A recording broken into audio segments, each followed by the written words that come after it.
Olá, meu nome é Iangraco Dantas Cafezeiro, sou doutorando do programa de pós-graduação em arquitetura da UFBA e este pôster de título Imagens em Ruínas, Derrubada da História, Levante da Memória, foi realizado junto a Sara Marques Duarte, doutoranda do programa de pós-graduação em artes cênicas da UFBA. Neste vídeo, nos dedicamos à observação e reflexão em torno de processos de reinvenção de nossas cidades a partir de práticas de desmonumentalização nos últimos anos. Abordaremos gestos de ressignificação dos monumentos urbanos latino-americanos, como levantes sensíveis, inaugurando uma série de discussões em torno das políticas de proteção desse patrimônio. Entendendo o memoricídio como característica fundante da narrativa histórica da modernidade e colonialidade, explicita-se a derrubada de seus monumentos como ação de levante da própria memória, como ação do presente na presença de tempos, de vozes, de corpos que encarnam a luta contra o projeto colonial de aniquilamento iniciado há mais de 5 séculos em solo latino-americano e perpetuado com estratégias simbólicas que lhes dão consistência. Neste contexto, explicita-se a importância da descolonização da história, da memória e da estética, pilares estruturantes das políticas patrimoniais em nosso país. Presenciamos no ano de 2020 a um boom de ações e propostas de desmantelamento dos monumentos públicos nas cidades, com a derrubada da estátua de bronze de Edward Colston, em Bristol, na Inglaterra, de Cristóvão Colombo em diversos lugares, bem como de outros escravagistas em múltiplos países do mundo, como em Cali, na Colômbia, em que o colonizador espanhol Sebastián de Belalcázar foi derrubado por ativistas indígenas, ou na Bélgica com a estátua de Leopoldo II, entre outros.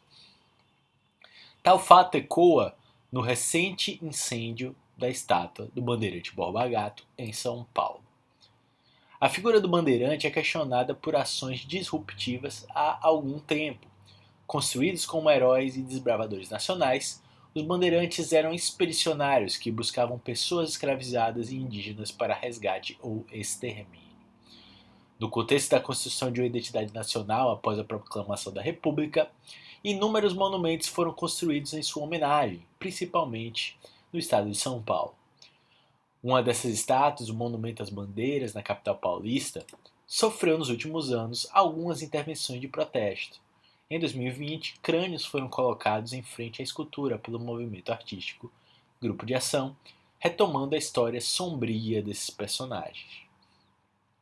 No entanto, propostas de problematização dessas imagens existem na América Latina há bastante tempo. Algumas ações conhecidas são os destacamentos do Grupo 3 Nós 3, em 1979, a intervenção dos Guaranis no Monumento à Bandeira, em 2013, a série Turistas, de Ivan Argote, entre outras. Entretanto, em 2020, proliferaram ações e, em consequência, intensificaram-se as reflexões em torno de tais operações de derrubada destes monumentos de cultura e barbárie. Evidencia-se a urgência de proposições e estratégias coletivamente produzidas na reinvenção de nossas cidades, sem apagar os rastros de uma história que precisa ser dita e vista a partir de outras perspectivas.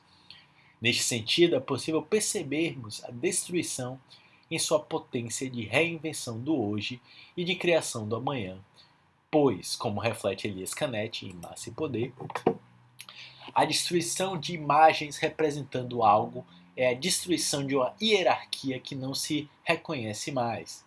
Violam-se as distâncias universalmente estabelecidas, visíveis a todos e vigente em toda parte. A dureza das imagens era a expressão de sua durabilidade.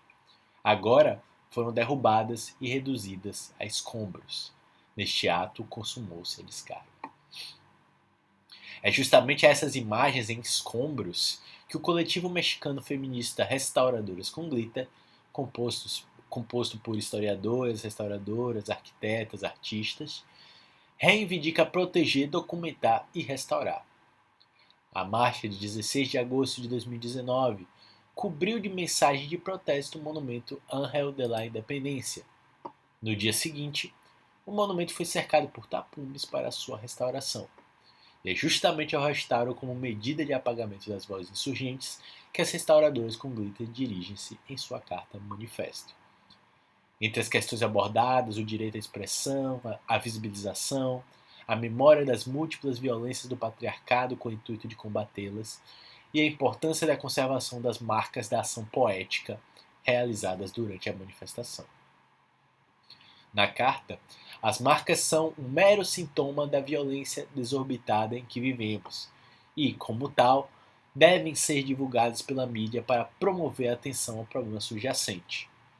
Afirmamos que sua permanência deve ser um lembrete palpável da situação repreensível de violência em nosso país e que, portanto, nenhuma deve ser removida até que o problema da violência de gênero em nosso país seja abordado e resolvido.